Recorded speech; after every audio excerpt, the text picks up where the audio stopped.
I mean, he's awake because he's messy. He's Yes. Excellent, excellent. You're now live, Don. So there we are. Hello, everybody, and welcome to. And here we are. Can you bring him in? That's great. Hello, everybody, and welcome to our discussion about legislation, which is really, really exciting topic because we've got some fantastic people. This probably has been the toughest to arrange logistically because we're dealing with three very different time zones here. We have Alan Park, who's the Director of Legal Affairs for the Scotch Whisky Association up there in Scotland. So that's pretty much on the same timeline as I am. We have Jota Tanaka, all the way from Japan, from Kamakura, I think, in Japan. So it's evening over there, and Jota has quite rightly got a dram of whiskey in front of him. And somebody had to pick up the short straw in terms of time zones, and that was our old friend, Richard Seal from Foursquare, who has just got out of bed for it's about 7 a.m. in Barbados. Richard, that wasn't my idea, it was Don's. Yes, I'm aware of that. Are you well? I am well. Is it too early in the morning to work that one out? I'm fine. Yeah, good. I'm delighted to hear it. And it's fantastic to actually have a discussion about legislation because it is one of these topics which I think is misunderstood. The SWA seem to get a great deal of criticism or kicking from bloggers and various people about what they should and shouldn't do, etc., etc. There's a huge amount of debate over these days about legislation or lack of it in Japan, and an ongoing and rumbling debate which some rums have, other rums don't, etc., etc. So over the next hour or so, we want to try and pull some of these things apart and actually speak to three people in three very different areas, not just geographically, but actually in terms of legislation, to see what the advantages of legislation are. Are there any disadvantages to it? And how things are moving today, what with COVID, what with legislative ideas, what with Brexit, etc., etc. Anyway, without any more ado, I think we might as well kick off. And I was just going to ask all the panelists really just to give us an overview on what the state of legislation is, and also in terms of Scotch Whisky Association, because I think we'll start with you, Alan. I think that a lot of people will see the letters SWA, but they don't quite understand what the SWA does. So what does the SWA do, and why was it formed? 1912, we were formed, Dave. So we've been around more than 100 years. And the organisation, within its Articles of Association, is to protect and promote the Scotch whisky trade around the world. So that's obviously developed into a number of work streams over the years, and we're split into a number of teams. So our industry team looks after the supply chain, sustainability, the environment, HMRC, customs issues across the board. And they're a great team who are about to roll out the next phase of what is the leading environmental strategy of any industry in the UK. There's no two ways about it. We're meeting our targets, and we're going to be setting new ones on sustainability going forward. Strategy and communications, that deals with our UK and Scottish government relations and things like excise duty. And people following the UK press will have noticed recently that the UK government has finally agreed to review duty rates across the board, wine, spirits and beers and cider, because they recognise there's a fundamental unfairness against spirits within that structure. So we're looking forward to that review. We've got the international team, which looks after our trade issues abroad, so trade barriers across the world, free trade agreements, and obviously they're heavily involved in EU and Brexit related issues too. And then finally the legal team, which looks after protecting the description Scotch whisky, advises members and indeed non-members on compliance with the law, and ensures that the regulatory framework, which looks after Scotch whisky, not just at home, but and abroad across the world, intellectual property issues across the world, is fit for purpose. So one brief example of that is we work with Interpol and Europol on food fraud. So we will give training to police and customs officers from around the world who need a bit of information about how to spot fake whiskey, for example. Yeah. So do you write the rules or do you apply the rules? We certainly don't write the rules. We have guidance to members on a number of topics, but that guidance is based on what the legislative framework is and what EU law is and UK law and other laws across the world. So that's guidance for members so they don't have to keep reinventing the wheel by checking legislation for themselves. But yes, the reason I don't really listen to the bloggers much, Dave, is because they usually get it wrong. They usually conflate the legislation with some rules that the Scottish Whisky Association is coming out with, and we're not. What we're doing is we are interpreting and providing guidance on what the law is. So the Scottish Whisky regulations are not the SWAs, that's UK legislation which sets the definition and requirements for Scottish whisky. Yeah, and just before jumping over to Richard, in order just to keep him awake, and I'm just wondering, because the rules apply to all distillers in Scotland, and obviously it's not mandatory that you are a member of the SWA. So, I mean, do you?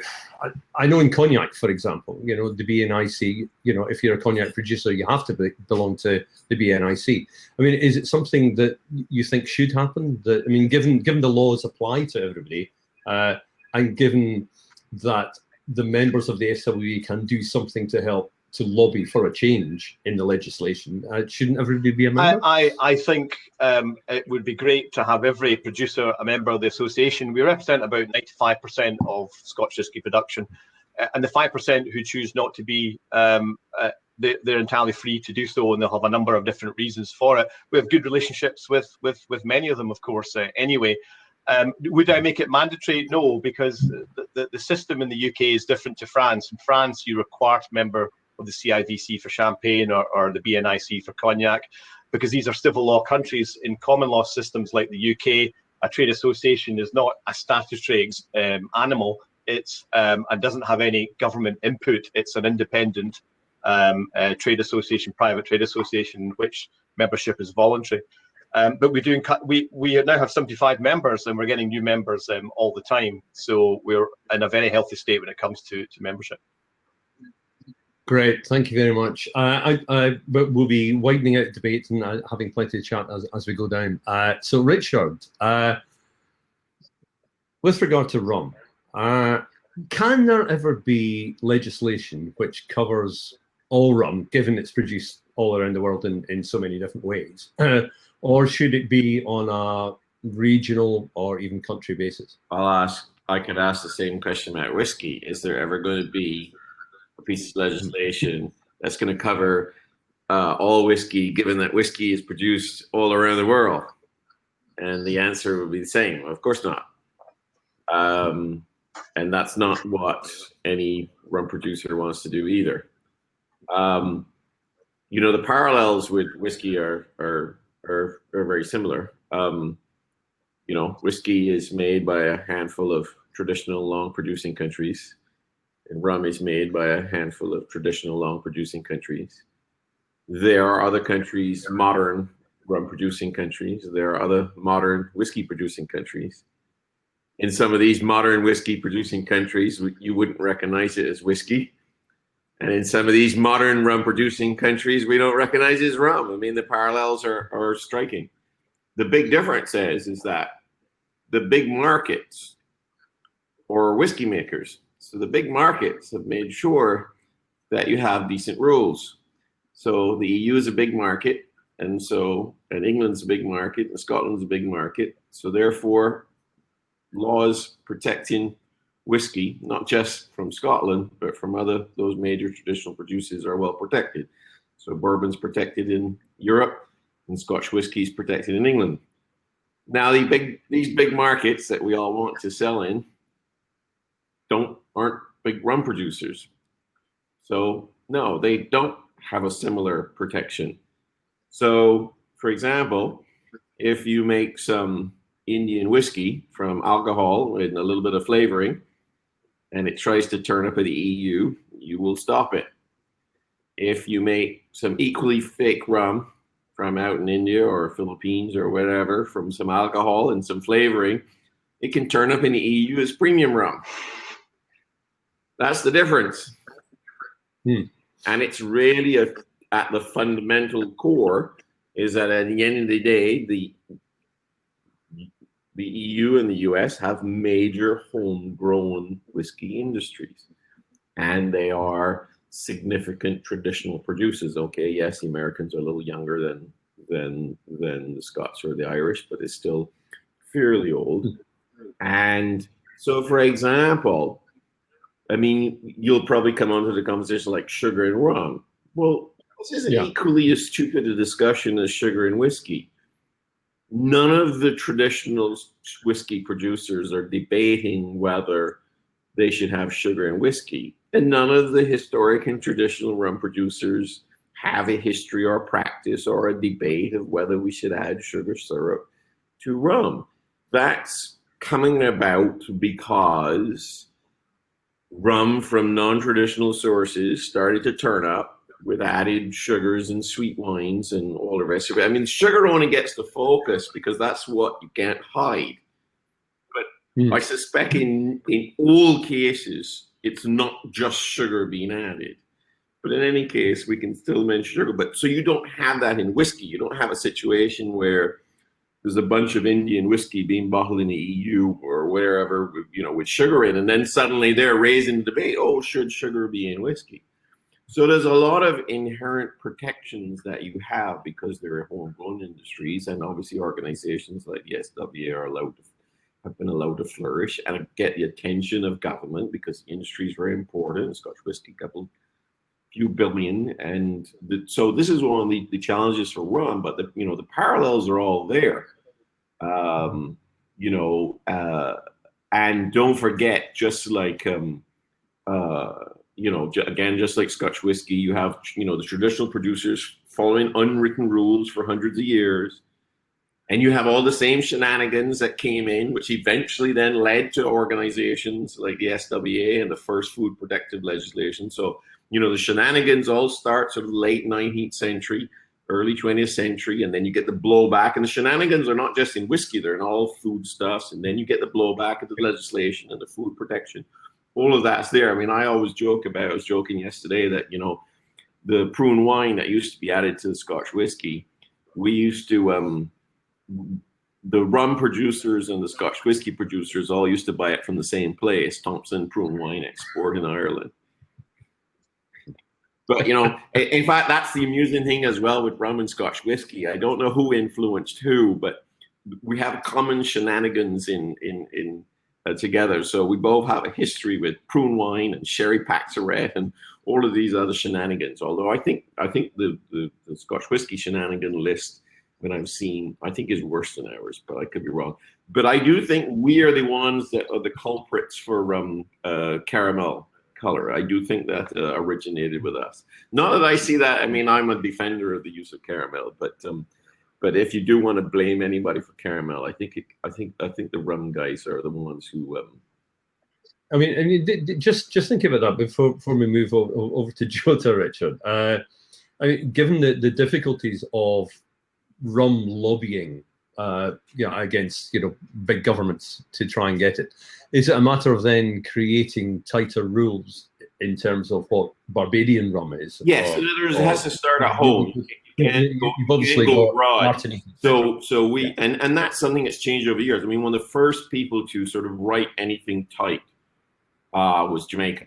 And why? Because Jamaica had a big export market. They got a premium for their rum. So they had the most incentive to protect their reputation, and so they were one of the earliest that did that. The famous 1908 Royal Commission on Scotch whiskey and potable spirits, kind of the first time we sort of writing down rules. There was the special commissioner from Jamaica who was resident in the UK, and his job was ferreting out these imitation Jamaica rums. So Jamaica has this long history of faking and imitation, and so they were one of the earliest, and they kind of sort of influenced the rest of it. eventually. And so, for example, we have a standard, a rum standard, but it's more of a kind of an identity labeling standard. So it's not quite the same as like it's not quite as extensive into protecting as the Scotch whisky rules, but we have a rum standard, and that rum standard was actually largely based on the original Jamaica rum standard. So you can see the influence of Jamaica, and it's come because Jamaica was, as I say, has a history of being premium and a history of being copied and faked and imitated and all the rest of it. Yeah, fine. Wonderful, thank you. And well, as I said, we'll do deeper dives into some of these issues as we go on. But I'd like to bring in Jota at this point, because obviously, those of us who've been observing the situation in Japan, the revelation that really there was no regulation essentially for whiskey in Japan, and that perhaps having implications for consumer confidence in Japanese labeled whiskey. What is the situation in Japan? Because I understand that there have been working groups, etc., trying to come to some agreement and some solution to the legislative problems. So what's the current situation then, Jota?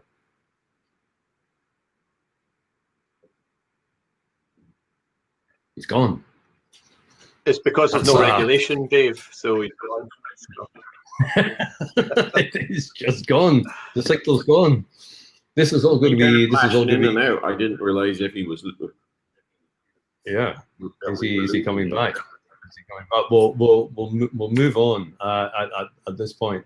Until Jota read out. I mean, Alan, what do you think? I'm not going to ask you to comment on another country's lack of legislation, but in general, what do you think having no legislation could have in terms of reputation? Well, I think it's a problem for a number of reasons, because when you think about whiskey or rum or whatever, you get a mental image of that product, and that mental image exists because of its established reputation, established over the years by traditional producers, and that brings with it responsibilities, in my view, that the reputation has been created by producers of the traditional products, and they're entitled to defend their rights that those names for those traditional products can only be used in products traditionally produced.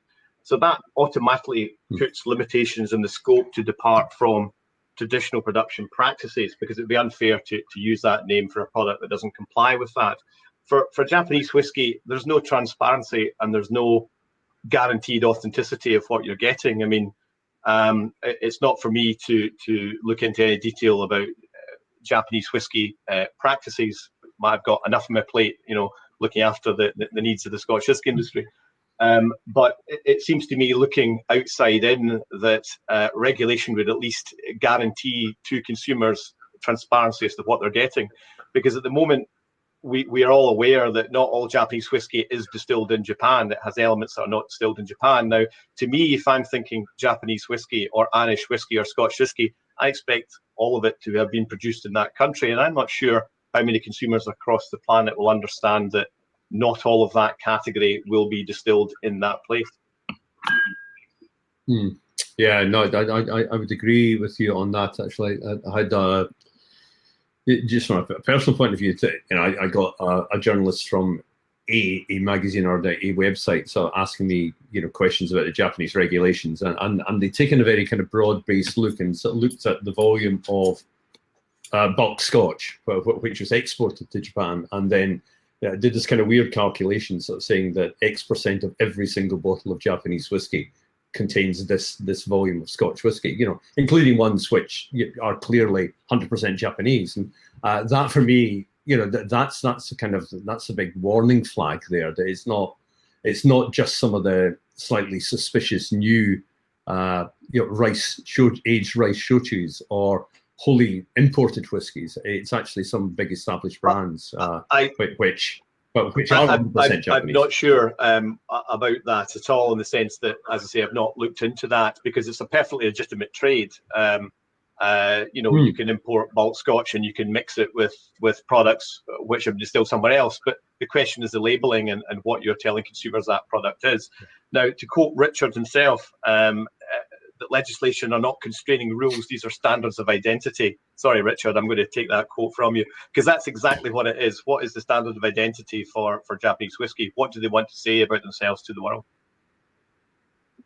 Yeah. Richard, they are. See, you've been. Well, I was going to make the point. I'm keep hoping Joe is going to come back, but yeah. What you mentioned about the consumer, that's the other aspect of it. And there's two levels in terms of what the consumer expects. There's the quality level and even an identity level. And what I mean is, our industry is very, very trusting. I mean, we go out there, you see, you know, independent bottled Scotch and independent bottled rum and you know, you take it on trust that that bottle of independently bottled Jamaican rum is 100% Jamaican rum. I mean, for 100 years they've been doctoring Jamaican rum. So the problem is we actually now have to take steps, and that's one of the reasons why we're taking the steps in Barbados, the GI, Jamaica, and the GI, because, you know, as you know, rum's value has been rising in the last 10 years, and if we don't take steps, there are going to be products out there that are sold as 100% Jamaica rum, 100% Barbados rum, and they're not going to be 100%. And the perfect example of that is Japanese whiskey. The value's rising, so guess what they do? They sell non-Japanese whiskey and that's coming back to just basic protection of identity, not even getting into the quality protections, but yes. But just to you know, the motivation behind my quote is that, you know, one of the sort of things that are thrown up, you know, the use of the word regulation is kind of a pejorative word. It gives us that you're sort of constraining. No, you're not. You're protecting a standard of identity that has a value with it, but people would love to use that value but cut a corner in terms of cost. Yeah, I agree with that on the cost cutting entirely, because I was asked by our comms team today to comment on a producer in the US who wants to use rapid aging techniques, and would they still be like to comment on that? And I said, well, they can do what they want. They just can't call it whiskey where there's a quality definition in place in that country. So if that person wants to sell that product as whiskey in the EU, we will stop that. And we will stop that because we do not want Scotch whiskey to be competing on the shelves next to products which haven't even been aged in a barrel and they're still being called whiskey.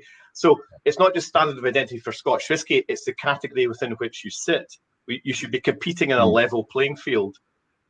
So, you know, straight bourbons, Irish whiskey, Scotch whiskey, we're all on the same page, Canadian whiskey too, in terms of a minimum quality standard, produced from cereals, aged in casks, distillation strength, you know, that kind of thing. We'll never be able to get a global definition of whiskey in the sense that you can't get a global definition of rum, but there are at least some standards which reflect consumers' expectations about what the reputation of whiskey is. So if I go to India and I take your average Indian whiskey there, it tastes more like a rum because we know it's made from sugarcane molasses, and there is no mandatory standard there. If that's what India wants to do, it tastes more like if that's what India wants to do, that is entirely fine. But they can't sell it as whiskey in the European Union, and they can't sell it as whiskey in Australia, which wants to be made from cereals in 2 years matured, and they can't sell it, you know, in countries around the world which have market definitions which set the tone for what their consumers expect to get when they're being sold whiskey. Yeah. Now, as Richard said earlier about traditional producers, it was Scotch, Irish, and American whiskies, straight bourbons, which established the market, global market, and reputation for whiskey, and we will defend that. Yeah, Richard, just coming back to that, because one of the issues with the Japanese conundrum at the moment is obviously the bulk shipments of either mature whiskey from Scotland and Canada, or even neutral grain from Canada. Rum, the kind of rum industry was built on the back of bulk, you know, so it has been the traditional way for rum to be sold, you know, from, you know, 17th century onwards. So, you know, is this almost an inevitability that you're going to have to get through this? as rum's identity as being from individual places. Well, then don't forget again. You see that bulk element because there's a a gap between the West Indies and the UK. But don't forget, in principle, it's again very identical, but very much identical to the parallels to Scotch whiskey. So what you had in Scotch whiskey is you had distilleries sold to the merchant blenders, and it's the identical in rum. And you had the difference is you had a bunch of merchant blenders in the islands, but you also had a bunch of merchant blenders over in London. So if you look at, for example, Jamaica, you have, the two famous ones, Laffer, Ray and Nephew, and, Fred Myers, they're like your Dewars and Johnny Walker of rum, so you had them, and there's a lot of ones I've lost in the past, Edwin Charlie, and of course, that's my family's heritage and the brand heritage, Martin Dorley, R.L. Seal, merchant blenders. And so to sort of say that rum has a history of bulk, well, it's no different than all the Scotch whiskies who have been selling whiskey to brands over the years. I mean, the branding of a distillery is relatively modern, and it's the same kind of thing in rum as well. Mm-hmm. So again, you see the parallels there. The only difference is that we have this the Atlantic Ocean across for many brands, and of course, size-wise, more Jamaican rum is sold in the UK historically than was sold in Jamaica, and the same for Demerara, etc. But the principle was the same. Distillery, as I always explain to people, we tend to look through things through a modern lens, so we tend to see a brand as a brand and a factory behind it. But you have to understand, really, the history of spirits is as an agricultural product. Yeah. And it's the agricultural product that's taken by the brander, which is the merchant, and he turns it into the brand on the shelf. Mm. That's a really important point to make, and I suppose that then does lie at the heart of that, continuing to try and assert an individual geographical identity. And then just before we move on to the next topic, I know Jota is trying to get on and having a few technical details, but did you want to say, what is the situation at the moment with Barbados? Because I know that there has been still some debate as to whether you're going to get some level of agreement between producers there. No, what's going to happen is there's never. Obviously, there's always going to be there's agreement between Mount Gay, ourselves, and Nicholas Abbey, and there always has been. There's no agreement from West Indies, and never will be. They don't agree on anything. Literally nothing. But the information we have is that and this was said right back from the minister. He said, look, I'd love a consensus, but if I don't have it, I'm going to decide. And there's been a very clear instruction. They've actually circulated a draft for the final refinement, and said, right, we're going ahead. You can let us know your final objections, but we're going ahead. So. So there will be a registered Barbados GI. It will have the support of 3 of the 4. We don't know what action the 4th will take to try to stop it. We think they will try to stop it, which will be frustrating because victory for them is just delaying it. It's very unfortunate. It's very unfortunate because it's coming from outside, but it's the kind of hubris that rum faces, where people from outside feel they can come and have a power over you. You buy the lowest value distillery, and then you want to have the biggest voice at the table. There's a kind of an arrogance and a hubris that we face in rum that you wouldn't face in Scotch whiskey. I don't think someone would buy a Scotch whiskey distillery and then start screaming at the SWA to pull everything down and allow single malt to be aged in Patagonia and to be able to put sugar in and all the rest of it. I don't think, you guys just wouldn't, and that's great. That's to your credit. That's a reflection on your success, that you translated your protections into success. And that's that. So they're not. I could maybe jump in on that, Dave, just to say that I mean, I talked about the association being formed in 1912. There has been industry unity over the main reasons for our existence for 100 years, and that is legal protection of the category. That is dealing with excise and trade issues across the planet. That is talking up the importance of the industry's economic value within the UK and so on. That has been consistent for 100 years. I mean, I was looking at a quote of a former chairman of the association, Sir Henry Ross, in 1951. He was of Distillers Limited, which is, you know, subsumed into Diageo now. And he said the focus of the association back in 1951 is protect the industry's interests in overseas markets, first by seeking recognition and enforcement of the principle that Scotch whisky can only be made in Scotland, and secondly by fighting acts of discrimination by foreign governments which result in Scotch whisky being placed in an unfair competitive position. That was 1951. You could say the same now.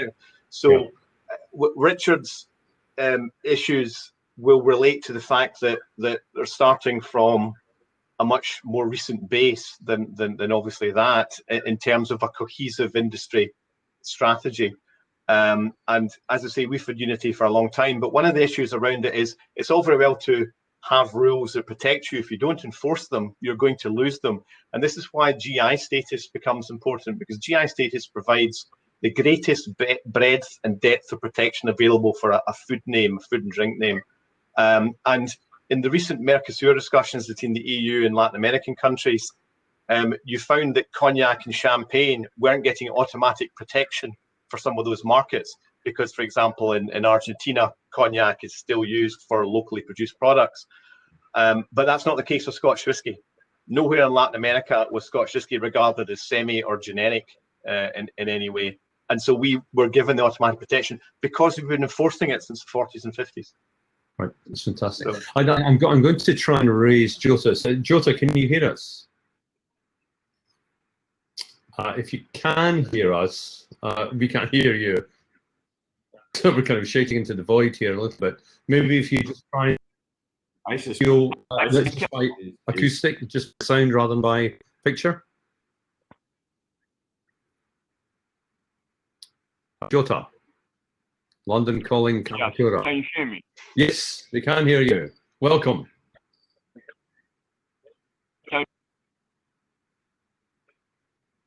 No, the signal is pretty bad. Can you? I wish I could have shown my handsome face to you guys, but we'll find a photo of you. Please find a photo of Jota and come on and just a photo for an extremely good-looking man. Jota, we've moved the discussion on a little bit, but I just want to kind of backpedal a little bit so that you can tell us what the current situation is in Japan with legislation. Okay, yes. Anyway, now because many people concerned about the current situation.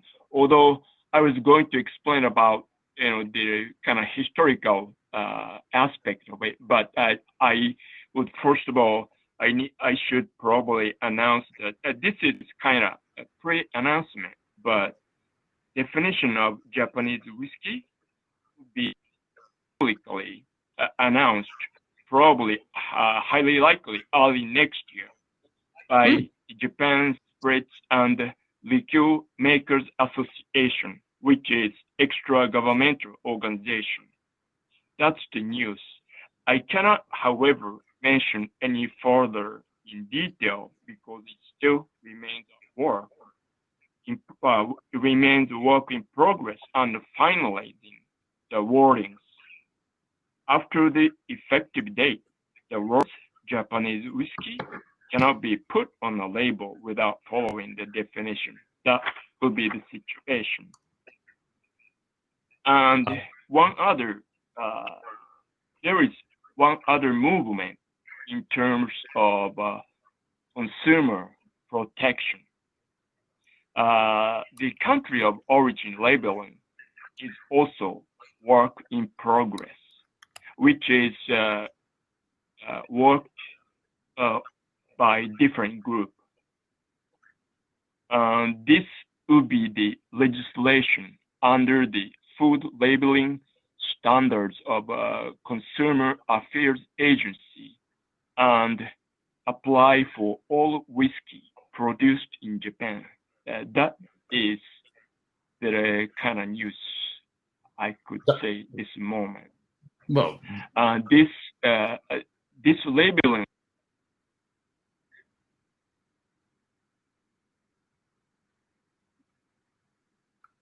a pause at such a moment. That was still good when we had him. You still there, Jota? We've lost him, but we have had a remarkable announcement there. So we have a scoop, folks. Well done, Dave. Well, you know, that's what you come to the Virtual Whiskey Show for, you know. It's, so that is extremely exciting news. Yeah. You're still cutting in and out a little bit, Jota. So we're going to keep continuing. Just keep talking. So as soon as we have a full sentence or two from you, we'll know that you're back online.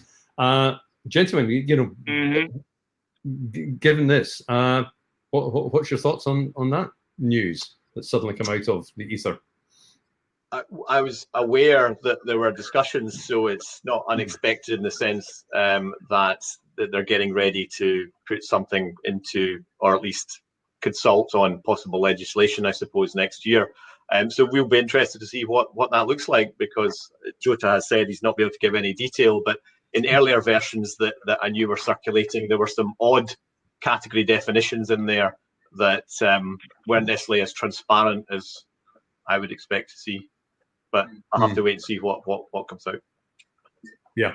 Yeah, I mean, it's kind of hard to comment on something we haven't seen, and from somebody we can't actually even see at the moment as well. But certainly a significant step forward, Richard, don't you think? Yeah. Yeah. One thing though. And, one other thing. Right. Yeah. There, Dave, and you all. Yeah, please. It would be, yeah. What I can say a little further is, it would be highly likely, very close to what people would expect. Right. Okay. So that would be the, yeah. you know. So what I would expect would be a fairly clear definition that Japanese whiskey would be 100% mash distilled, matured in Japan. I cannot say right now, but in my opinion, I strongly believe that is the direction. But thank you. That's we can read between the lines, my friend. Yes, that is hugely reassuring. I mean, Jota, now that you're kind of back with us, do you think that in this intervening period, the Japanese whiskey's reputation has been damaged as a result of there not being any legislation? Well, I don't know if being damaged, or I mean, of course, as you many of knows, there's some people or company or group try to take advantage of that current situation, doing something wrong. But the group of us, we producers, trying to protect what we've been doing, like what Alan said, they're protecting the reputation we developed for a long time. We need to protect, but at the same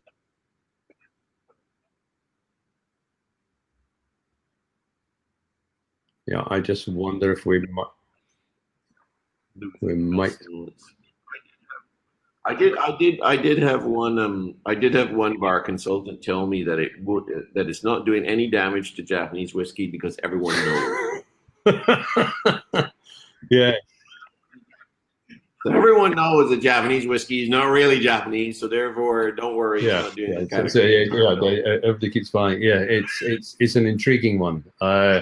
But yeah, I'm delighted that things are moving. We'll just have to wait and see beginning of next year exactly what all these definitions are. But even that very straightforward protection. What is a very typical scenario? I mean, basically, people abuse a scenario, and then we realize we got to put it right. Yeah, maybe it had to come to a head. I think that a lot of us, and maybe I just hold my hand up here. I asked people, what definitions there were, and so we kind of follow Scotch whisky rules, and it was only after a while I began looking for the legislations in Japan, and kind of went, they must be here somewhere. I'm looking in the wrong file. But I think it's also underappreciated for how many years we followed unwritten rules. I just have a code of practice, an agreed code of practice.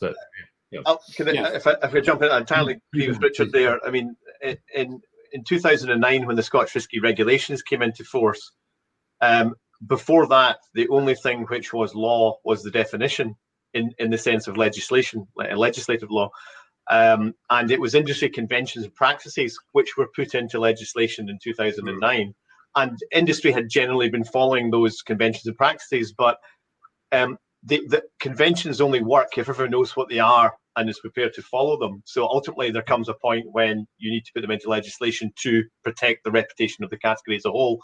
So that was done a few years ago for Scotch whisky, and it seems like that's now being done for Japanese whisky. I just hope that the definition of Japanese whisky doesn't become multi-categorized in the way that US whisky is. So a US blend whisky, a US light whisky, a US malt whisky, a US rye whisky, each with its own strange and often unjustified definition. I mean, US malt whiskey, 51% malt. I'm sorry, but if I buy a silk shirt, I don't expect it to be 51% silk.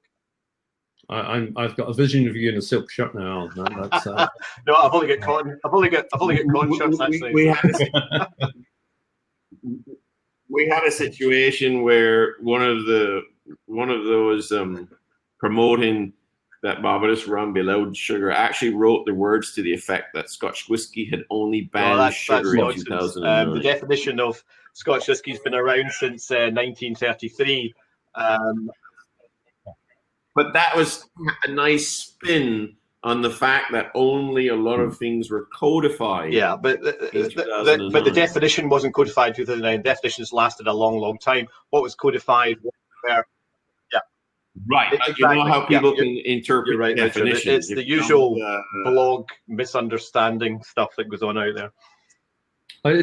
Just kind of move the discussion on a little bit.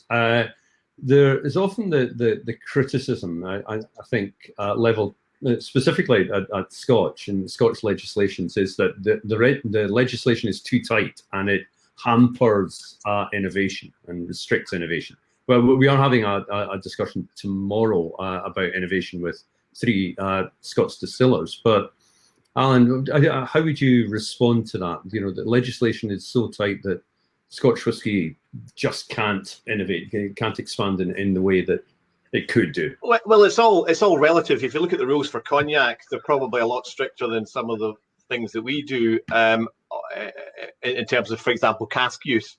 But equally, there's some things that cognac do that we wouldn't dream of.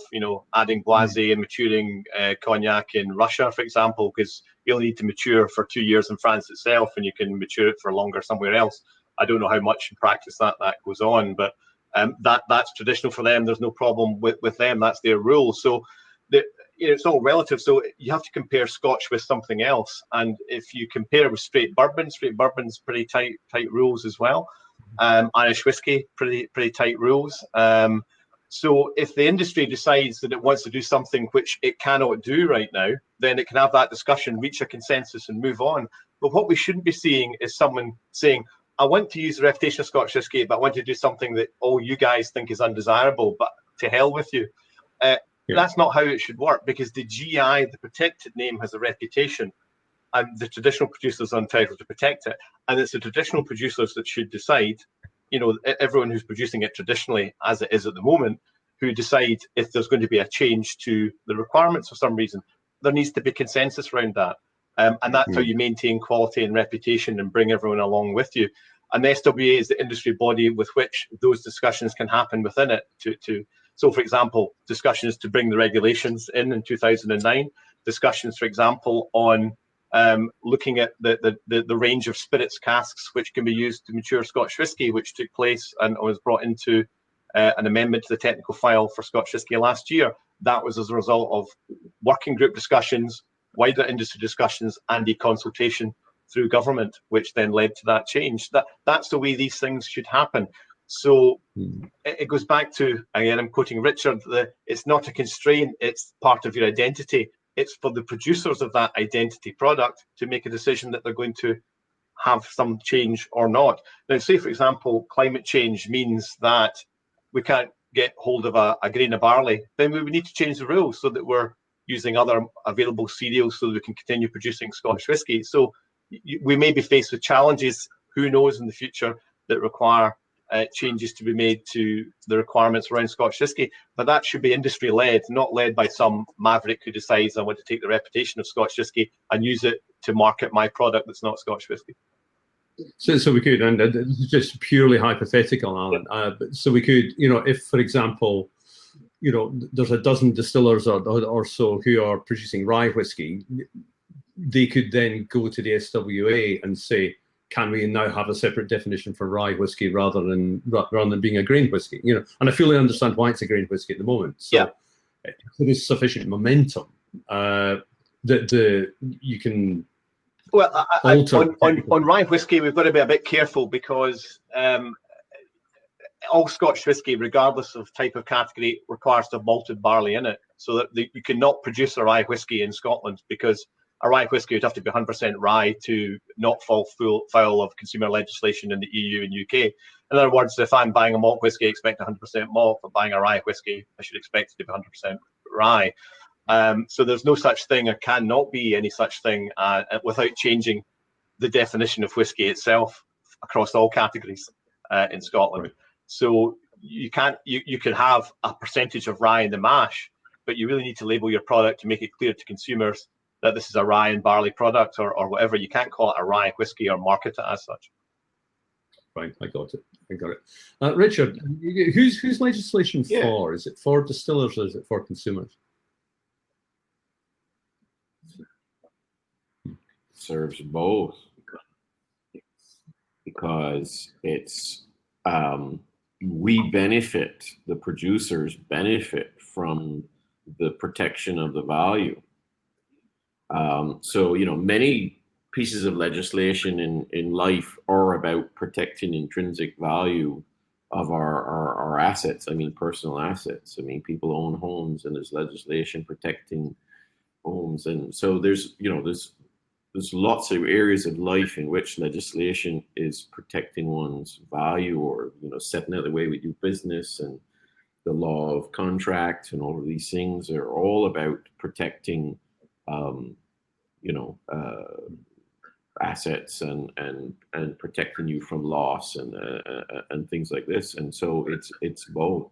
I just want to touch back on the innovation point of view, because and this is one of these sort of red herrings, usually moan from the marketeer. For me, there's such a dissonance here. It's we have this product that's brilliant, but at the same time we want to change it. This doesn't really make a lot of sense. How about we focus not on changing it, but doing it really well? And that's really what we should be trying to do. Executing this product we identify and know, but doing it to the best ability that we can. I think that's what our philosophy should be. And our marketing approach should be, not being obsessive with, well, our whiskey is, or our rum is aged in tequila casks. So therefore, I mean, these are, what is classed as marketing, as innovation, is just novelty. Real innovation is very hard. It takes long and is usually across producers. When you have something that's genuinely innovative, it will spread across producers. It is not some little quirky aspect of marketing. Genuine innovation takes time and is industry-wide.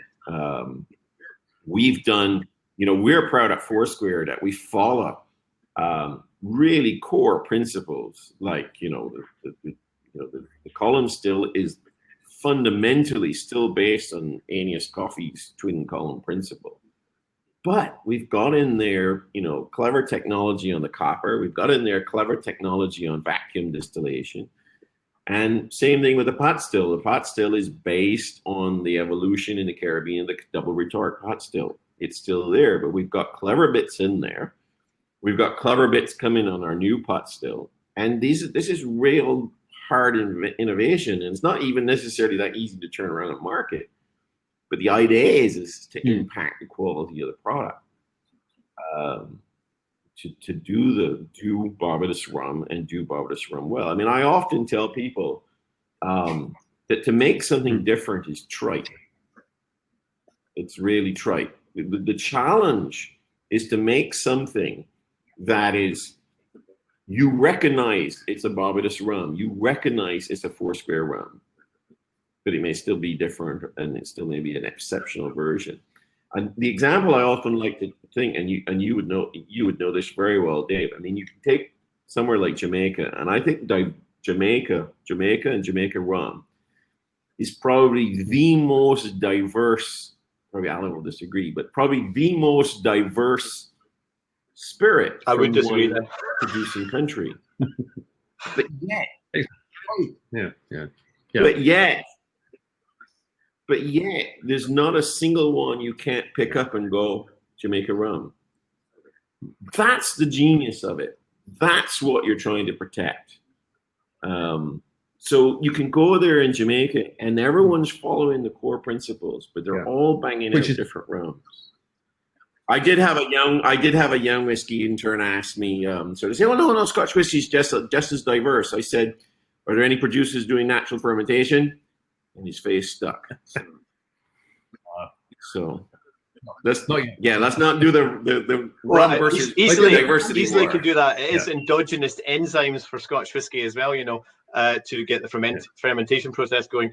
But we've got more than 120 distilleries. You've got malt and grain, endless opportunities for experimentation there. We've got a number of different categories. The range of colour, taste, and aroma profiles is second to none, certainly in the whiskey category. And there's plenty of scope for innovation within the rules as they currently stand. Yeah. Correct. In other words, that's my point. And we haven't even tapped within rum or Scotch whiskey, within operating within the traditional principles. We have not remotely tapped the full. Yeah, I mean, I would agree 100% with you. Actually, it always kind of irks me. I think when people say, "Oh, you can't innovate because of the rules in Scotch," and then you read the regulations and you go, "Well, there's flex there. There's flex in cereal. There's flex. Why can't you use different roasts? You can. Why can't you can use different yeasts? You don't have to take grain whiskey off at 94%. You can take it off at any point. That there's flex all the way through. And for me, it kind of strikes me that, I mean, if distillers say it, it's not the legislation's fault. It's a mindset issue rather than the legislative. Well, when you mention yeast, it's a good illustration, because one of the things that many people on sort of consumer side, this was a very common story they would relate, and it's a good reflection of how different cultures approach different things, is they would go to America and Scotch bourbon whiskey and mention yeast, and the distiller would sort of be like, yeast is the most important thing, and they would be talk about their strain or different strains they use, and it would be a big deal.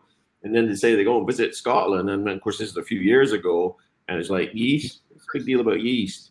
And we're very similar in rum. I mean, as you know, you've come to me and yeast. What's the big fuss about yeast? And it's cultural. It's cultural. So it's about where you're focusing your difference. So if you're a bourbon whiskey guy, you've got to use a minimum corn mash bill. You're using a certain type of still. You're using a certain type of wood. So yeast now becomes a focal point for you. So in Scotch whiskey, you've got, the different stills, the different blends, the different casks. So the yeast didn't become a focal point for you. But again, it makes the point that if you want to innovate, it's there. It's all about where you turn your dials, and you know, no, and so there's actually no a lot restriction happening on yeast in yeast, Scotch but whiskey. yeah. Exactly. So what's been happening is there's been a lot of longer, action on probably, yeast in but the last couple of years. only coming to the fore now in terms of its PR, perhaps. But you've got to remember that cereals, water, and yeast are the three ingredients. So yeast is pretty fundamental to Scotch whisky, and there has been a lot of interest in recent years on the yeast side. But I would say that for those who think the rules are too restrictive, you've got to remember the purpose of what the rules are for, the requirements for Scotch whisky. And if you look at the Scotch whisky technical file, which goes into a bit more detail, that supports our GI status, which is crucial. And the verification scheme that Customs runs in the UK checks compliance with the technical file. So there you have your authenticity from grain to glass, really important. And then the rules in the Scotch whisky regulations, there's only 9 or 10 of them that you need to read, the first 9 or 10 or so. So they're not very long. And they set out why Scotch whisky is probably the most transparently labelled spirit on the planet. You know, so you've got transparency and authenticity in those two pillars, and we're the best at it. We're the best in the world at that. Yeah. I was certainly. We look upon Scotch whisky as kind of the gold standard to emulate. I mean, I wouldn't question that for a moment. Well, I mean, emulate both in terms of and the success.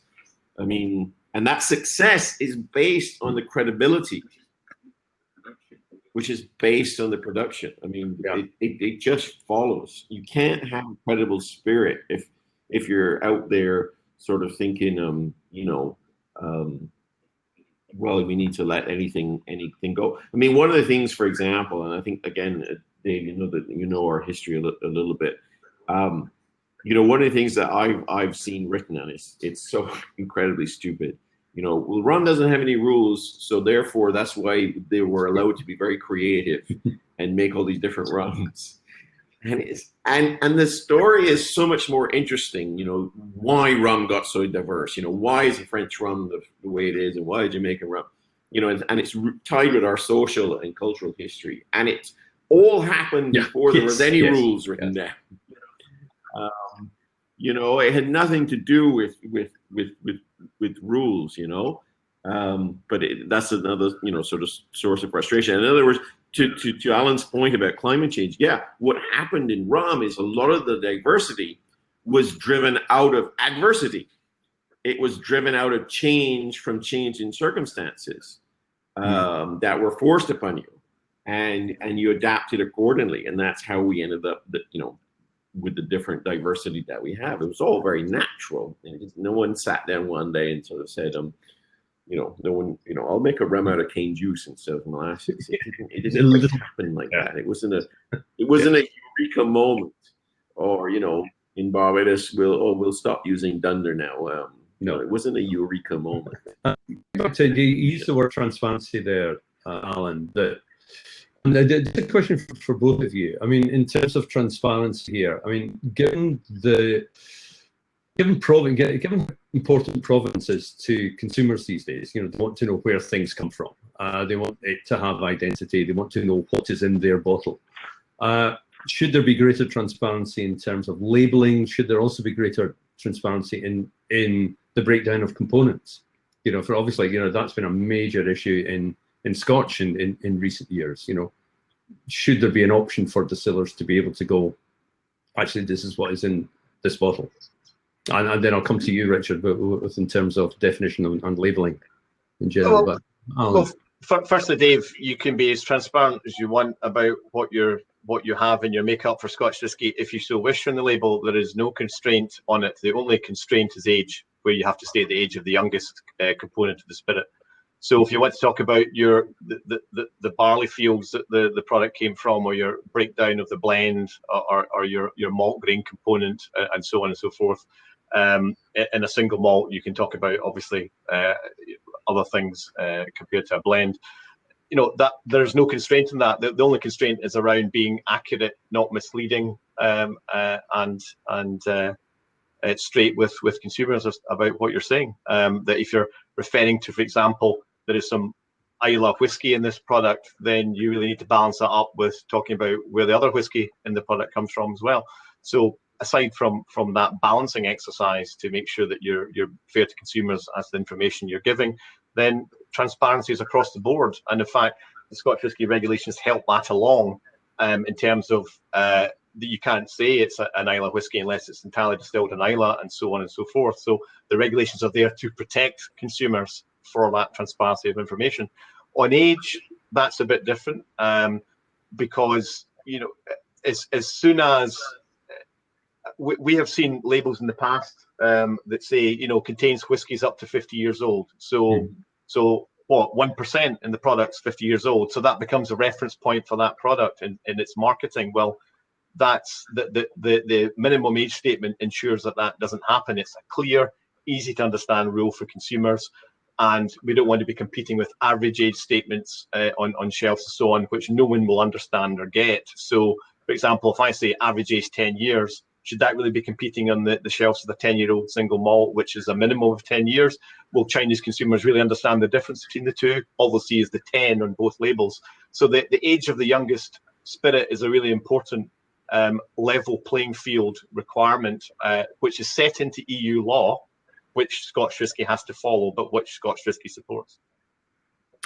Could distillers, I accept all of that, but could distillers then have the option of, if not on the label, then online on websites or in some documentation to be able to tell the consumer what that component mix is? So well, it's not real, but it's an option that they, you know, if you are interested, you can then ask the distiller, you know. Well, EU law requires that the age of the youngest is stated on labeling, presentation, and promotion. Advertising, so it covers the works. So you can't have it, you can't say just age 10 years old minimum on the label, but then say it contains 5, 10, 15, 20-year-old somewhere else. Yeah, no, you can't do that under law. You've got to be careful of fake transparency. So illusion of transparency. So a brand may say, I'm transparent because it's buried on my website, or I'm transparent because it's buried in my nutrition list.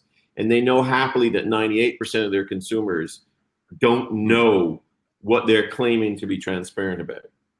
That's an illusion of transparency.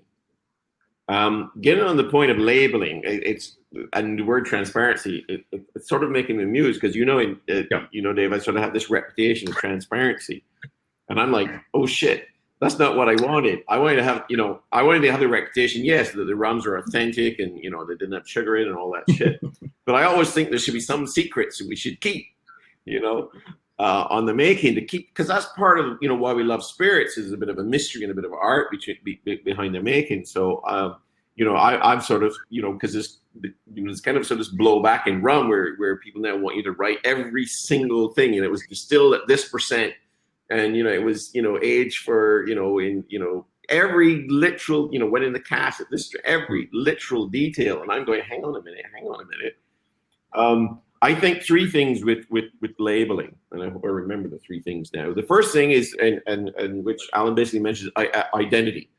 So yes, like, for example, you can't say Islay whiskey if it didn't have identity. So that's where it comes back to my fundamental truth. This is rum. It doesn't have sugar in it because it's rum. If it had sugar in it, it's a liqueur. So identity is critical. I think the second point is to aid you with the value. And that's where things like an age statement come in. So if I have a very expensive product, I should have an age statement, or, I should have, or, like single malt is a signal that it's 100% pot still, which is a costly process. So a label should have clues to help you with evaluating the product. And then the third one, this is the more interesting one in terms of, how transparent to be, because I do think there should be things on the label which aid your enjoyment. So therefore, if there are things on there where now it's extra information, like, the distillation, all this other technical stuff, it's because, your buyer is going to enjoy having this extra information, going to help him understand this product.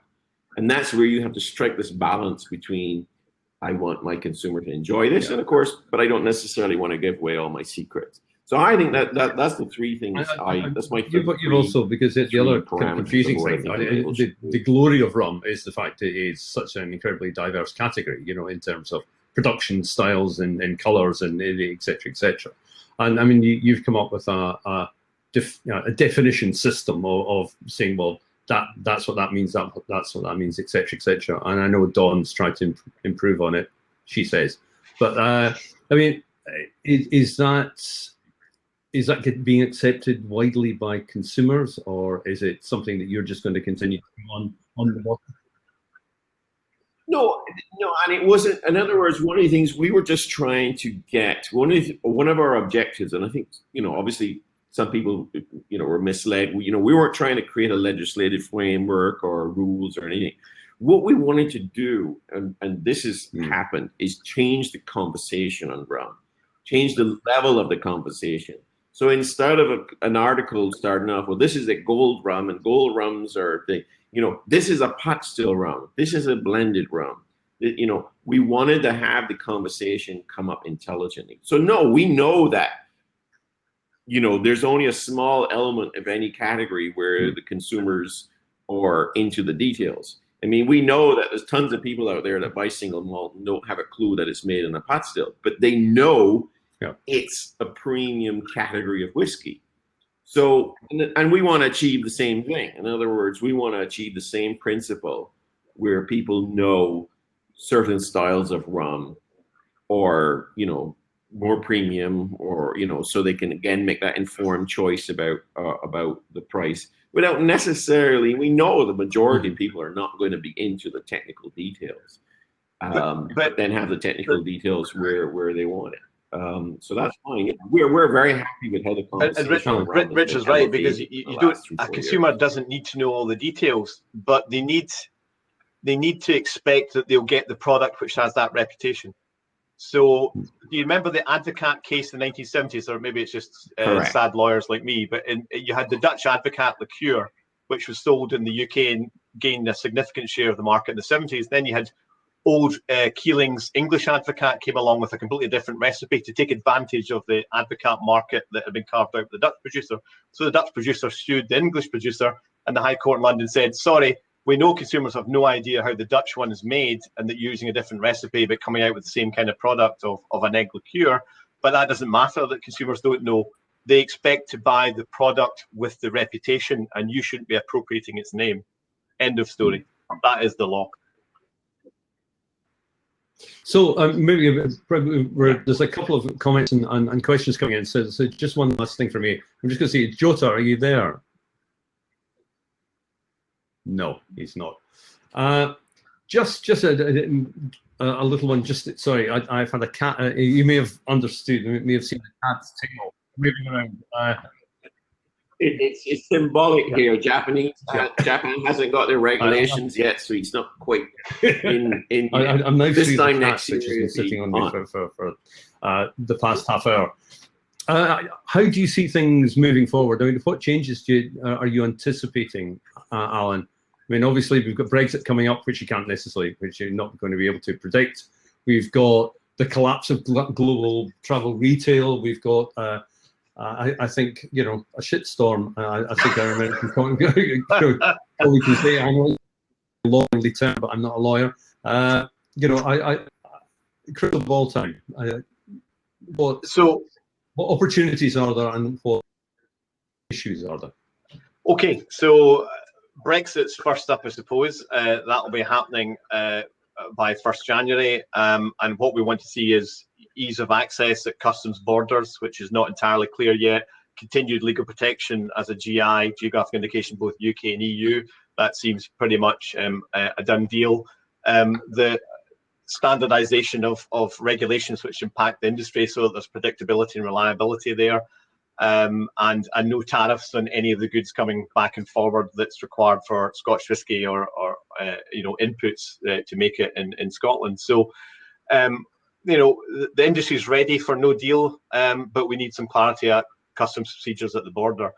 US tariffs and COVID combined have, really given us huge problems in the US market. We're working hard with the UK and US governments to get the Scotch tariff taken out and the tariff on US whiskies coming into the EU taken out. We're foursquare with our colleagues in the US whiskey industry on that one. I mean, we think it's frankly ridiculous that Airbus and Boeing dispute has brought in whiskey on both sides of the border, both sides of the Atlantic, when it's got nothing to do with us. And we'd been enjoying tariff-free access to each other's markets for many years. A market which for Scotch whisky has grown 274% since 1994 in value terms. Opportunities, well, the UK, as it leaves the EU formally in 1st January, will have its own independent trade policy. That is an opportunity in adversity to score some trade deals around the world, which helps Scotch whisky. 100%, 150% tariff on Scotch whisky and other spirits going into India is something we'd like to see reduced, if not eliminated, and that's an opportunity to do a deal there. China still has lots of promise. We've seen a growth in value there in recent years, and accessing that market in a better way would look good. You get tariffs that aren't applied to bourbon going into Australia, which are applied to Scotch whisky. There are deals to be done there, and so on. So plenty of opportunities out there to improve the situation, and the SWA is well resourced and placed by its membership to unlock those doors. Busy for a while yet then. Richard, crystal ball time. Where do you see rum and legislation being in, I don't know, 5 years' time?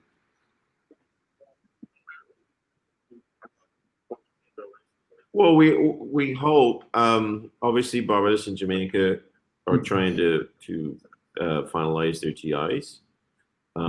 It's a bit sad it's taken this long. There's only one cause why it's been taking this long, which is really annoying. That one external influence could be so damaging. The next step, of course, is once you have your GI sort of created at home, is to head out to get it recognized around the world. And this is where the EU is very, very good. They have an excellent mechanism for recognizing GIs. They also very cleverly, you got to give these bureaucrats clever sometimes, they also have, the EU's taken that Article 14, I think it's still Article 14, I can't remember the change, but the old Article 14, they don't speak to origin in the EU, they speak to provenance. So you could, for example, in theory, and it happens in Scotch whisky, you could take a whiskey out of Scotland, age it in France and call it French whiskey. You can take a rum out of Jamaica or Barbados and age it in France and call it French rum. So it's a kind of a complementary act to the GI, and it's a very good, so there's a very clever way of saying, okay, I'm going to protect this identity, but I'm also going to make sure I don't restrict any trade. So that's a very, very clever move. So I don't think anyone in the EU should fear recognition of Barbados and Jamaican GIs, quite the opposite. The big challenge will be the US, because the US, it recognizes Scotch whiskey and it recognizes, Canadian whiskey and it recognizes cognac, but all rum is lumped under one definition. It's quite ironic when they say rum has no rules in the US. It does. It's one rule. We have to fit one rule.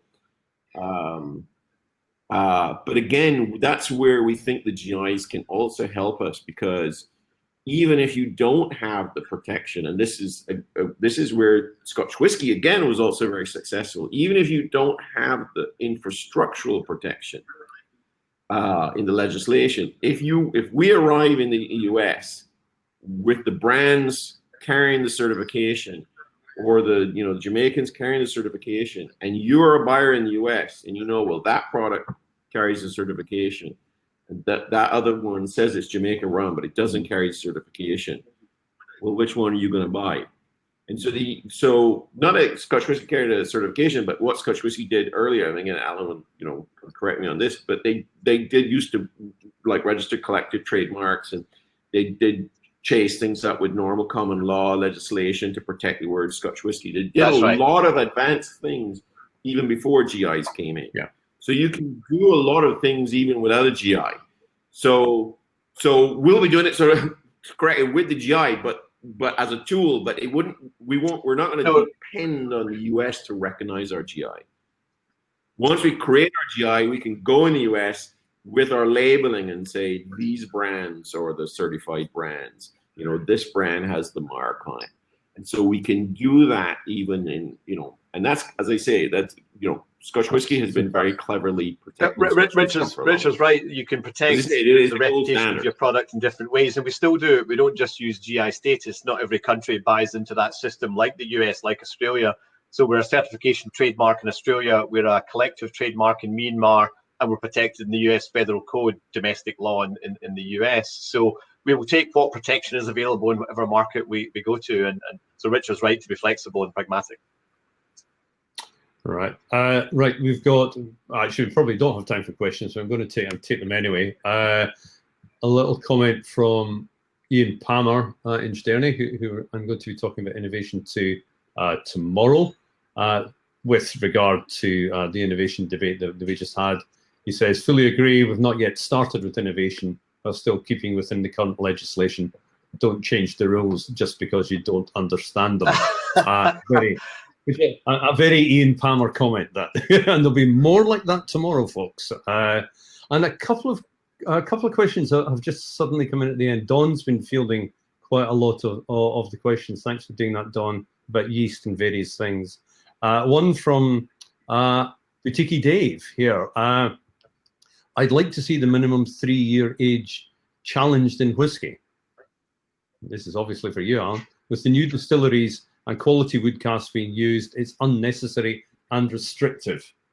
You have 1 minute to answer that. Well, I don't think 3 years is unnecessarily restrictive at all. It reflects traditional practice for Scotch whisky, and the whole point is we're protecting the reputation of what Scotch whisky is, and the 3-year rule is fundamental to that. And the 3-year rule is across the EU as well. All whisky produced or sold in the EU must be at least 3 years old. And even products that don't need to comply with the 3-year-old rule because they're from, for example, the US, like Jack Daniels doesn't need to be 3 years old, but in practice is sold a lot older than 3 years old, because all the producers like that understand that quality comes from a number of angles: the size of the cask, the quality of the cask, but also the length of age as well. And people expect to get a reasonably aged product when they're buying whisky, certainly on the traditional whisky front. And if you look at definitions across the world, they also reflect that traditional expectation. So Mexico, definition of whisky in Mexico is 3 years. The definition of whisky in Israel is 3 years. Definition of whisky in Turkey is 3 years, and so on and so forth. So you've got multiple markets across the world that recognize that 3 years is a good standard to have. Equally, we're not in a bun fight with Americans over their 2-year standard. That's their traditional practice. So yeah, if there was a global definition of whisky, I wouldn't be crying over my whisky if it was a 2-year global definition, but it's 3 years for Scotch. Yeah, and we will see what it is for Japan next year. And we're still kind of hanging there, unfortunately. And just one final one here. I know Don's going to kick me off in a second. I'm not buying tradition, says Don. Dave says somebody. It says Whiskey Dave. Didn't quite get that. Where was it? From Dario, who has been writing lots of comments in all the classes I've been doing. Dario, great. Keep them coming in. Having a label of a no-age statement whisky stating with a portion of Port Ellen, which obviously closed all these years ago, isn't that misleading? Well, I'd have to see the label. I don't know what product that is. Okay, there we are. If you want to send the label to Alan Park at swa.org, that's the one. There we go. We'll get it. Gentlemen, thank you so much. Jota, I dare say Jota is suddenly going to appear with a beautiful clear signal right this minute. You know, for those of you who have just joined us, the amazing scoop that we had earlier on was that Japanese whiskey regulation, their rules will be coming out at the start of next year. You heard it here first, folks. So that was very exciting. We haven't found out anything else because Jota's signal suddenly disappeared.